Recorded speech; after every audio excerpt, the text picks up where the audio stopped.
Now, President Trump's tax cuts had promised to bring economic growth, right, in the form of more jobs, better pay, better benefits, all that stuff.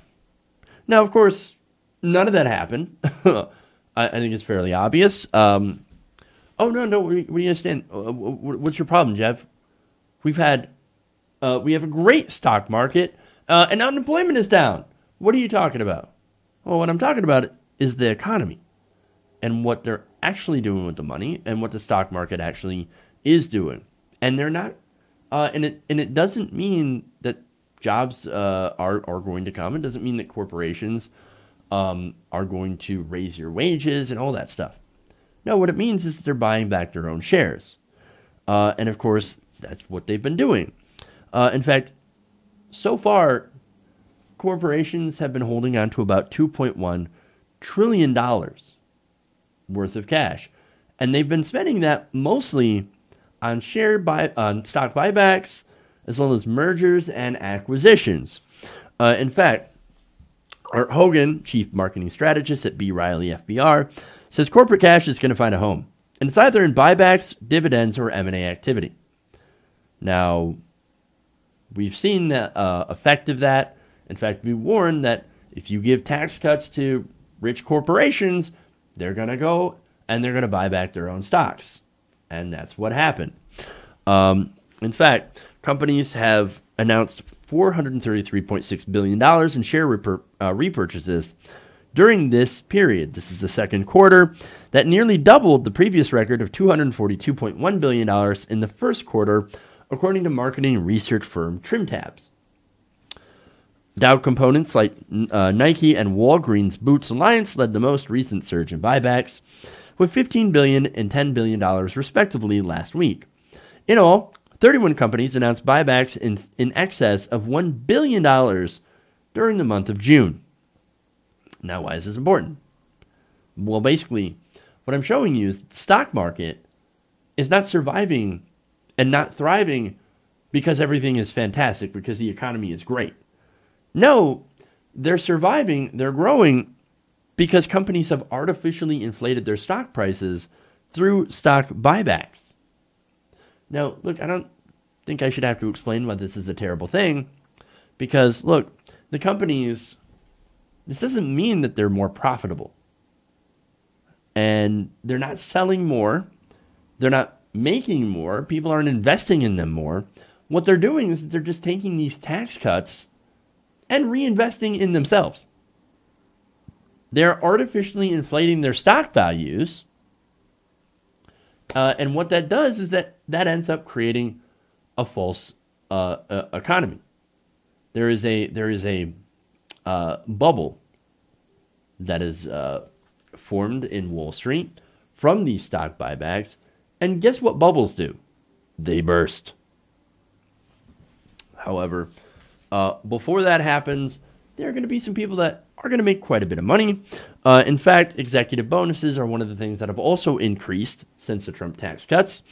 So far, companies have issued a record $111.6 billion in dividends during the second quarter, bringing 2018 to a total of $220.8 billion. That is a 7.8% increase over the same period last year. So that is, of course, what they give their shareholders, dividends. Now, capital spending, however, that includes getting new equipment, hiring new workers, and expanding operations. That expected to rise at a more modest pace, 6.6% in 2018 and 5% in 2019, according to mid-June estimates from the Conference Board. So let me recap here. Stock buybacks are booming. Dividends are booming. Executive bonuses are getting bigger. Whereas capital spending on things like jobs are actually growing at a much, much slower pace. Now, CNBC notes that while companies are likely to continue to prop up the market by returning cash to shareholders, it comes against a backdrop of concern that there simply may be no better place to put money amid trade uncertainty. And that, of course, goes to Trump's trade war. But even without that, they would still be flush with cash and would not, apparently, in their view, not have any better place to put it than back in their own pockets. Well, here's an idea. Why don't you actually invest it back into your workers? I know. Oh my God. Putting it back in their workers. No, we can't do that. Here's the thing. It's not the whole argument of getting tax cuts to the rich is that it's going to trickle down, right? Well, it hasn't trickled down.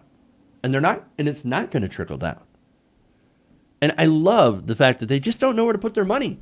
We've got all this money from the Trump tax cuts that we lobbied for, that we spent millions of dollars buying off our politicians for. And we just got all this money. We just don't know what to do with it. All this money. I mean, I just don't know. I guess I'll just put it back in my pocket. No, that's what they're doing. They know exactly what they're doing with the money. They're giving themselves raises. Which instead, they should be giving their workers raises. For God's sakes, man, wages, let me show you. Wages have increased only 2.7% in the last year. It's real wages. This is what, regular working people take home from the job every day. That barely keeps up with inflation. In fact, minimum wage, for example, okay, we're talking about minimum wage. Minimum wage is actually worth less in dollar figures today than it was back in the 1960s. Give your workers a raise. They deserve it. In fact, it's my favorite chart here. It's a chart that I always like to show you guys. This is productivity versus wages. Workers are more productive than they have ever been, and yet wages will continue to stay stagnant.